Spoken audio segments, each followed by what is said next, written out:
E chega o momento de tensão do RPG, o clímax aí das histórias, não somente o clímax gigantesco, mas os arcos aí de tensão em que a vida dos personagens pode estar em risco, ou a sanidade mental deles, ou a vida de pessoas queridas, ou qualquer outra situação aí tensa, capciosa e tenebrosa. Quando isso acontece, é muito interessante, é muito importante que você consiga passar para os jogadores, para os personagens, que o momento está tenso. Só que você não vai falar isso para eles, você tem que fazer eles concluírem que o momento está tenso. Por isso, voltando àquela primeira regra, você não vai falar que eles estão se sentindo com medo, eles estão tristes, eles estão apreensivos, você vai fazer eles chegarem a esta conclusão. E aí, como que você faz isso? Isso é muito legal. Você vai fazer essa construção ao trazer elementos aos poucos do perigo que eles estão correndo. Você vai pôr aqui, põe um pouquinho ali, põe um pouquinho lá, põe um pouquinho lá, e aí, pam! Aí chega o momento de fato que eles estavam apreensivos que acontecesse e que acontece. Claro, isso tem um pouco do pilar de criação, a gente vai falar como criar isso em outro momento, mas no sentido narrativo você pode trazer isso mesmo que seja uma aventura pronta. Então se os personagens estão, por exemplo, entrando no covil de um dragão, você pode dar traços do que está acontecendo. Conforme eles se aproximam, eles sentem que o ar está mais quente. Isso já fica intenso. Andando mais um pouco, eles notam que existem algumas criaturas queimadas. Já fica, vixe, tenso. E aí sim eles encontram um grande dragão eventualmente. Então, busque apresentar esses elementos aos poucos. Esse é um primeiro ponto sobre esse elemento de tensão. Conforme você vai apresentando aos poucos, e é legal até você deixar ali preparado como apresentar isso, colocar de 3 a 5 elementos que vão surgindo com o tempo. Depois que isso acontece, aí sim a gente entra no combate de fato, na armadilha em si, no caos, na tensão em si. E antes de pensar nisso, vamos falar de uma segunda dica que vai guiar a gente para essa etapa, que é a seguinte: só peça um teste para o seu jogador depois que você descrever a ação. Ah, como assim? É muito comum mestres fazerem o seguinte: você está andando, faça um teste aí de destreza. Aí você fala, tá. Aí você rola o dado. Fala, ah, caiu uma flecha na sua cara. Você fala, tá, ok. E aí? Percebe que não tem muito engajamento, assim, não tem muito, é muito papá, acabou. Em vez disso, opte por fazer o seguinte.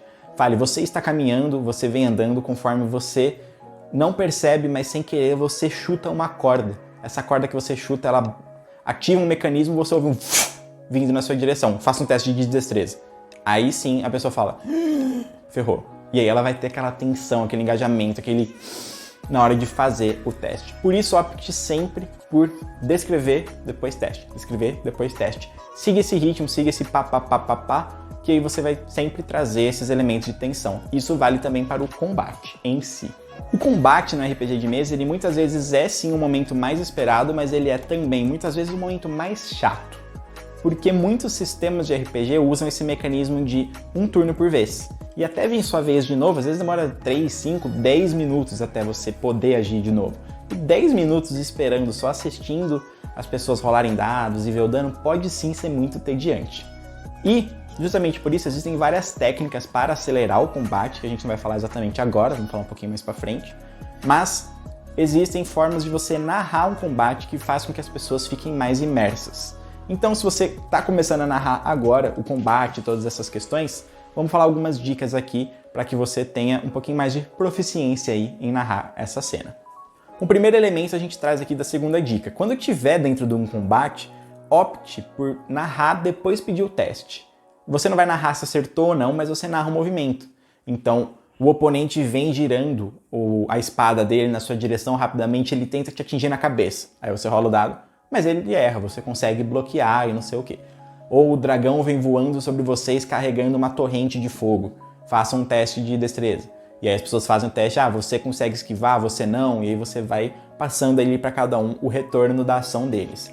Mas sempre opte primeiro pela ação e não pelo teste em si, tá bom? Isso vai trazer essa dinâmica, esse caos assim para o combate. Uma outra dica é você pegar os elementos mecânicos da ficha, do sistema e trazer para os elementos narrativos.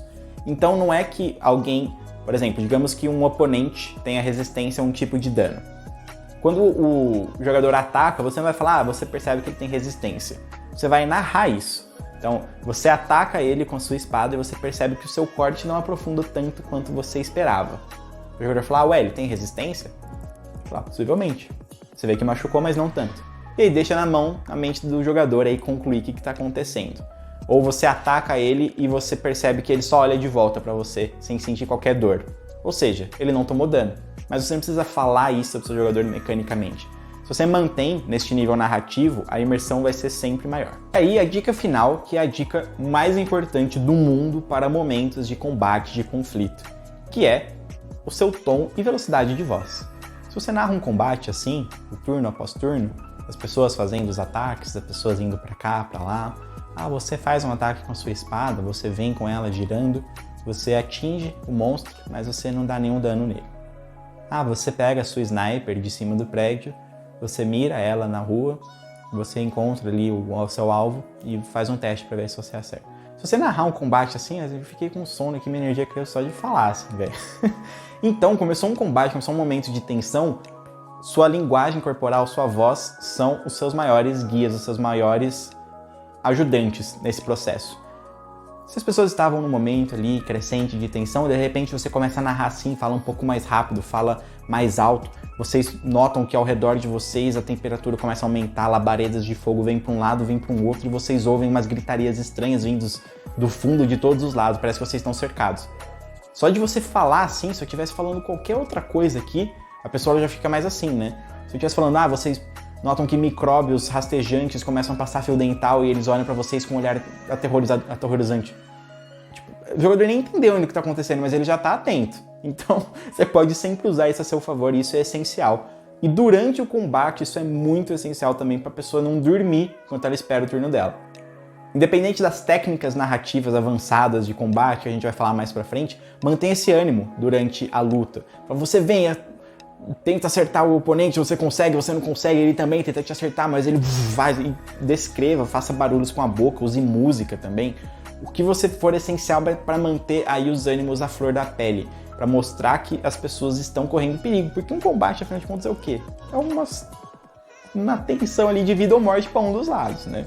Então tenha isso sempre em mente quando você for narrar essas cenas de combate.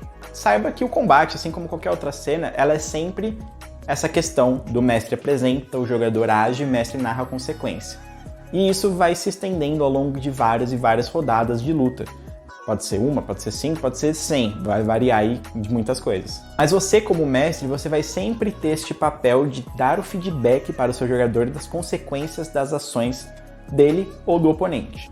Por isso, não se feche apenas nas rolagens de dado. Se você quiser narrar algo que é puramente rolagem, etc., mais tabuleiro, tudo bem também. Combine que se os seus jogadores querem isso, manda ver e faz isso. Caso contrário, entenda ali o que está acontecendo e deixe seus jogadores imersos naquela cena ao trazer esse feedback e ao trazer sempre consequências marcantes.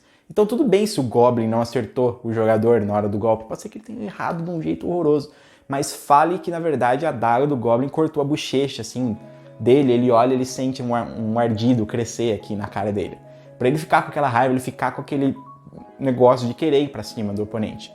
Então mantenha o risco, mantenha o ritmo, mantenha o ambiente sempre acelerado, sempre acalorado, sabe?